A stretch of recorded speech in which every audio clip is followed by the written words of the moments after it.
So sa part na to is discuss natin kung paano isolve yung ating forces gamit yung ating method of sections. So first, yung ating Fy, based sa kaninang ginawa natin, equilibrium, ang Fy natin ay equal sa 20 kips. And para sa Ay, yan ay 10 kips. So ito yung mga needed natin na position. So, ang kailangan natin hanapin is CE, DE, and DF. So, pipiliin natin between etong tatlo is yung closest sa ating support reactions. So, ang support reactions natin is point A and point F. So, ang closest sa either of the two is etong DF. DF is closest sa point F. So, mag-start tayo, mag-section dito. Yung DF muna yung ating isosolve. So, solving for DF, section muna tayo. Suot na natin.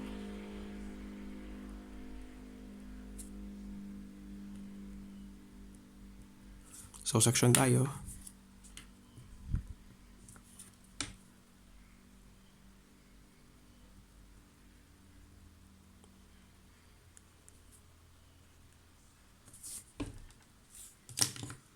Section AA. So, if ating drawing ang section AA, ito yung ating joint F.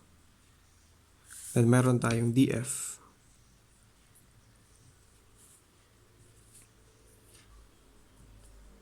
So, yung directions natin, assume lang natin.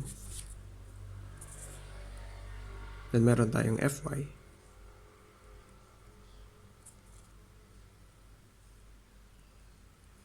So, ito yung point F.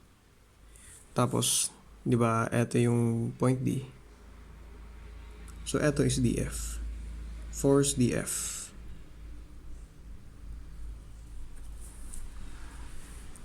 Tapos, ito naman sa baba, EF. So, ito ay force EF.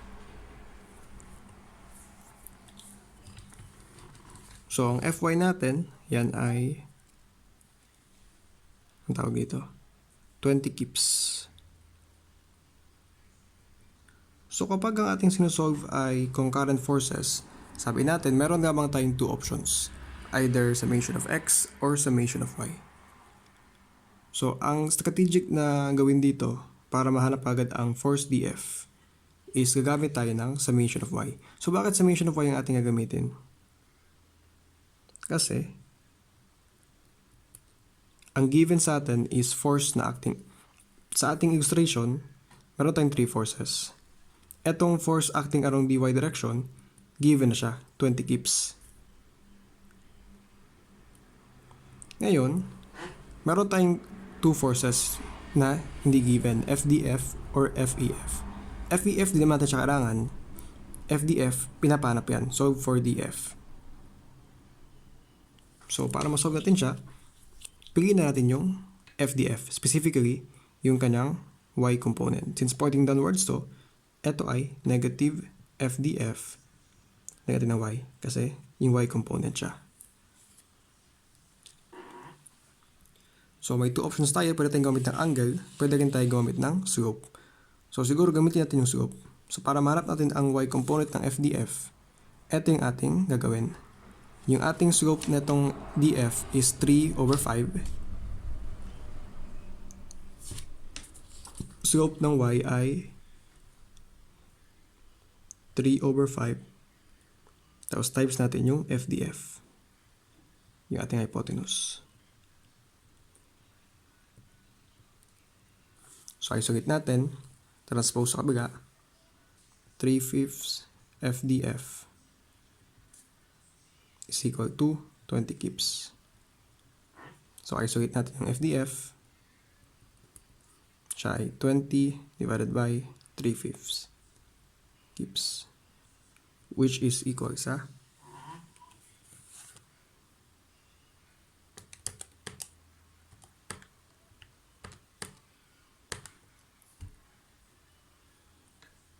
33.33 kips. So, ang style lang naman natin para ma-determine natin yung y component or x component is Eto. Gamit yung ating triangle na may length, since ang style natin parati ang denominator is yung hypotenuse, then ang numerator is kung anong component siya. So ito x component, so ang numerator natin is yung x component, which is 8. Ito y component, so ang numerator natin is y component, which is 6. Tapos yung denominator, pareho yung hypotenuse. So times yung hypotenuse ng force, FDF. Kaya siya ganito. So ang value ng ating force DF ay 33.33 kips. 33.33 kips. So next naman, after the DF, ang pinapanap naman is either DE or CE.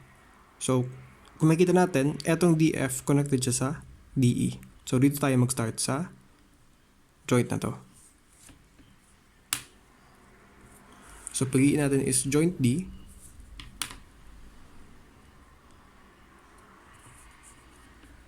So di naman tayo, pwede rin naman siya tawagin na sectioning.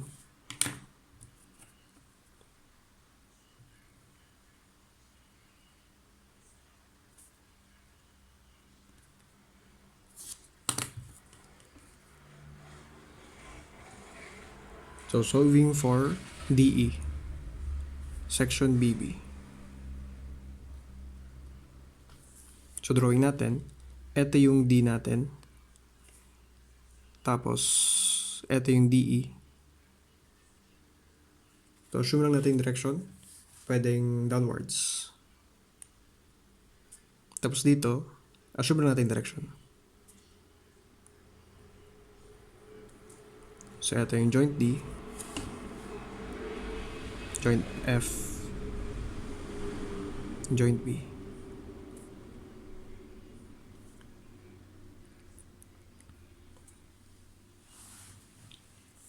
So, etong DF, meron tayong value sa DF, yan ay 33.33 kips. Ating force DF, yan ay 33.33 kips. Etong DE, eto yung hinahanap natin. Etong BD, hindi siya given.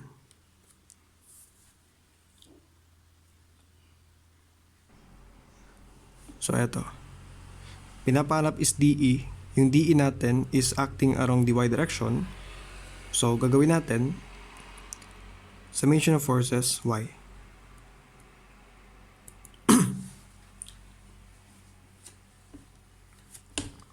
So, DE is, direction nito. DE is pointing downwards. So, siya ay negative FDE na lang. Force DE. Tapos, etong FDF, ang kanang y component ay pointing upwards. Etong BD, ganun din. So, plus F BD y plus FDF y. Kasi again, inclined siya. So, kunin natin yung kanyang y component.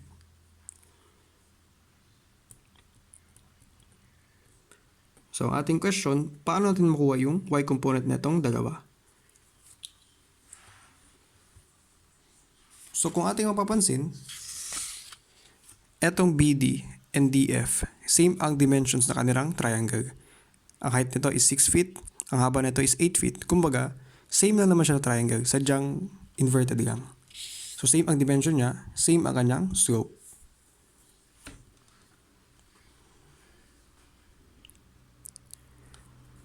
So, sabi natin, ang style lang naman natin, ito yung ating triangle. X component is 8, Y component is 6, hypotenuse na ng dalawa is pareho 10 feet. Ang style natin, gawa tayo na fraction, denominator is 10 for 10 feet. Tapos, numerator is, kung ito ay Y component, yung Y ang ating kunin, 6. Then, copy natin yung mismong force. FBD, ito naman is FDF. So, solve natin. Ang FBD, nakuha natin siya. I mean, ang FDF, nakuha natin siya, which is 33.33 kips.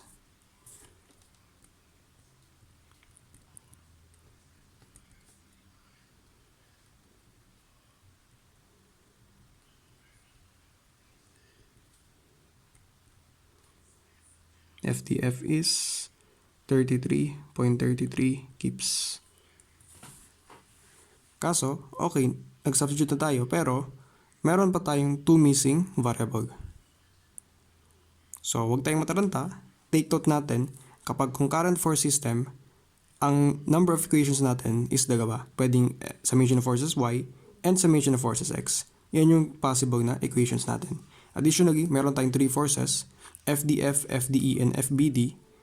And sa ating tatlong forces, etong FDF given naman siya. So, meron tayong 2 missing variables, FBD and FDE. So, since meron tayong 2 unknowns, ibig sabihin, meron tayong 2 equations na gagamitin.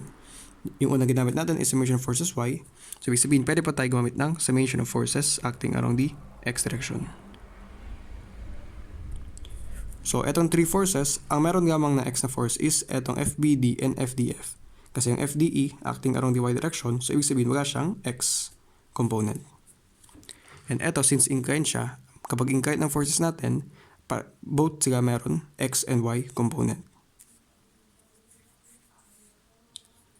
Etong FBD, ang inclination niya is pa-right, so expect natin na positive siya. Positive FBDX. Etong FDF is inclined pa left, so siya ay negative. Negative FDF x. So, convert natin siya into yung kanyang actual na value. So, sabi natin, fraction, negative sign, positive sign. The denominator natin, based sa ating triangle, is yung hypotenuse, 10 feet. 10 feet. For numerator, since ito x component, yung x component pipiliin natin, 8 feet. Then, eto yung mismong force neto is FBD. Mismong force neto is FDF. So, ang FDF natin, nakuha natin kanina, siya ay 33.33. So, replace natin.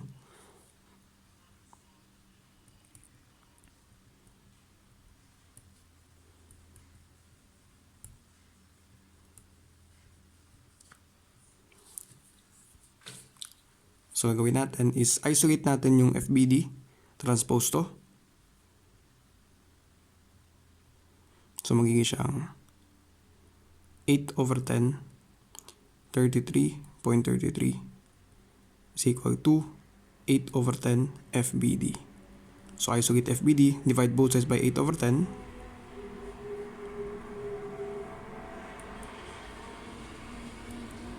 Cancel.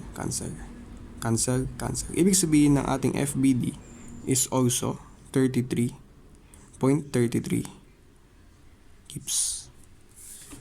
So, yan din na kanyang value.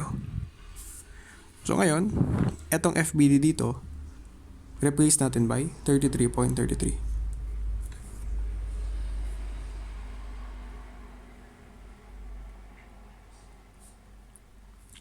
First, transpose mo natin sa other side. So, siya ay FDE is equal to 6/10. FBD natin is 33.33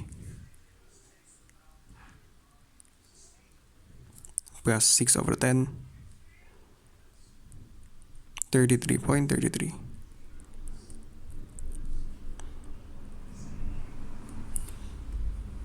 So, solve natin ang FDE.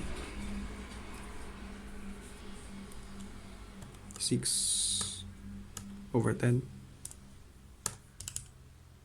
times 33.33. Since there's another ganito,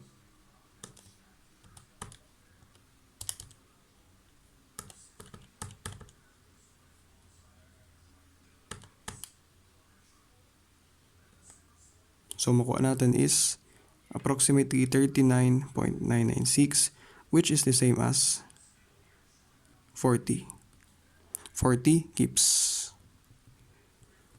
So, para sa ating force DE, yan ay 40 kips. So, ang gas natin is force CE.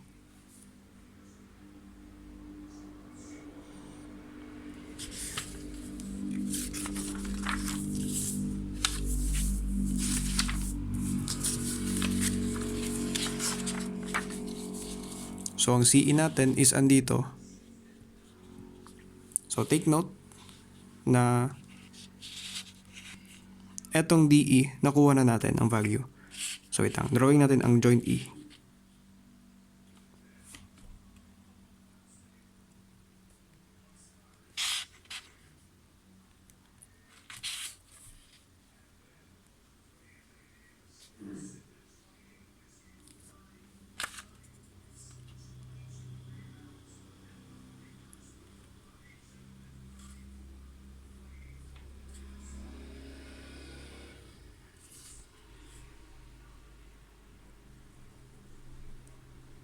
Kasi ito yung joint F, joint F.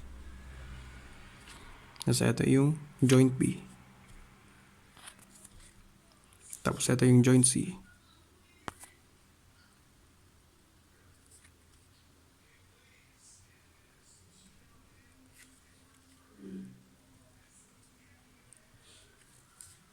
Tapos meron tayong force na 30 kips pababa.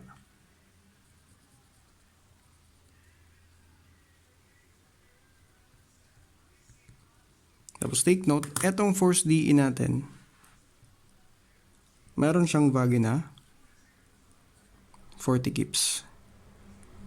Base dito. 40 kips.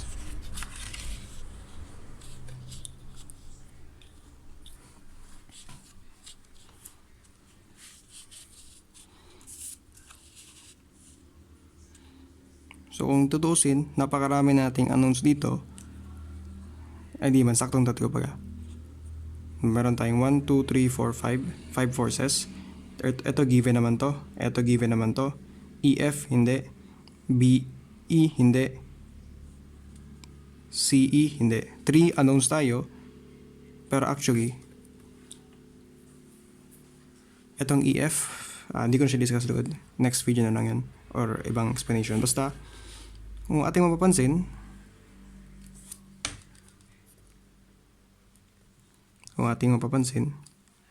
given sa atin yung forces natin acting around the y-axis. So, pinapanap sa atin is etong CE. So, disregarding CE, meron kang 4 other forces.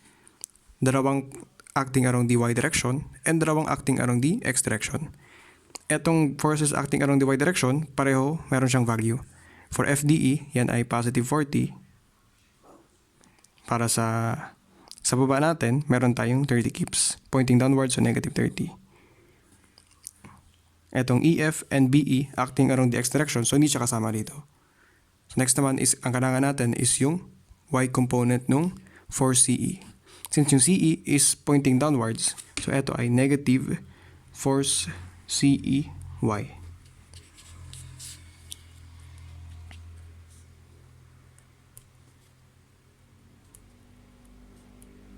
So, tingnan natin yung for CE.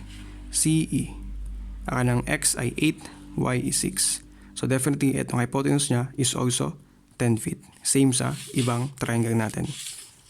So, para magawa natin yung y component niya, sabi natin fraction tayo. Denominator is yung hypotenuse natin na distance, which is 10 feet. Since ito ay y, ang kukunin natin na distance ay sa y, which is 6 feet. Then, copy natin yung mismong force, which is force CE. Then, isolate natin yung force CE. 6 over 10, force CE is equal to 40 minus 30. 40 minus 30 is 10. Then, para matry yung force CE, divide both sides by 6 over 10.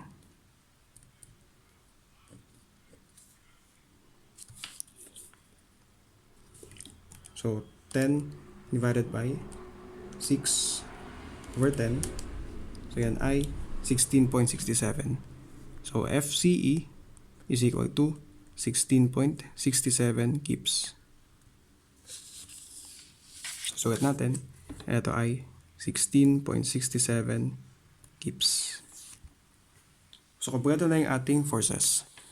Next naman is, since kompleto na tayo dito, sabi natin na pinapanap sa problem is yung stress natin. Ang formula for stress, para sa stress CE, yan ay force natin na CE divided by area. Ito naman, force natin na DE divided by area, and force natin na dF divided by area.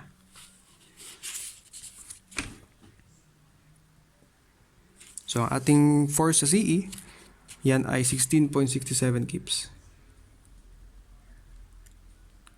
Ang ating area is 1.8 inches square. So sabi natin, meron tayong preferred na units. So ba yung listahan? Ito. Meron tayong preferred na units. So kapag yung mga initial steps natin, katulad na itong method of sections, hindi muna tayo gagamit ng preferred units kasi iraki yung ating numbers. Pero sa final natin na formula, sa final natin na pag-solve, pwede natin siya i-apply. So convert natin, 16.67 kips. Conversion natin is 1 kips is 1,000 pips. So 1 kips, 1,000 pips. Same sa iba. Stress DE. Yung ating force DE ay 40 kips divided by 1.8 inches square. And para sa stress DF, yan ay 33.33 kips divided by 1.8 inches square times 1,000 kips ay pips divided by 1 kips.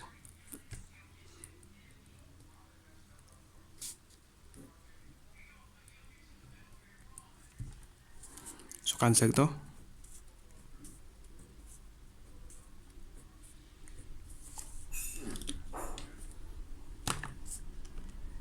Solve natin, 16.67 times 1,000 divided by 1.8. So ito ay 9261 pips per inches square. Ito naman 40 times 1,000 divided by 1.8. Ito ay 22,222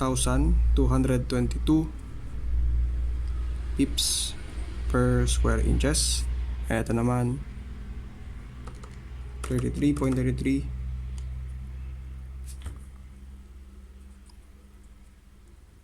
18,516.67 pips per inches square. So sabi natin, ang pips per inches square is the same as PSI. So replace natin to, 9261 PSI, PSI,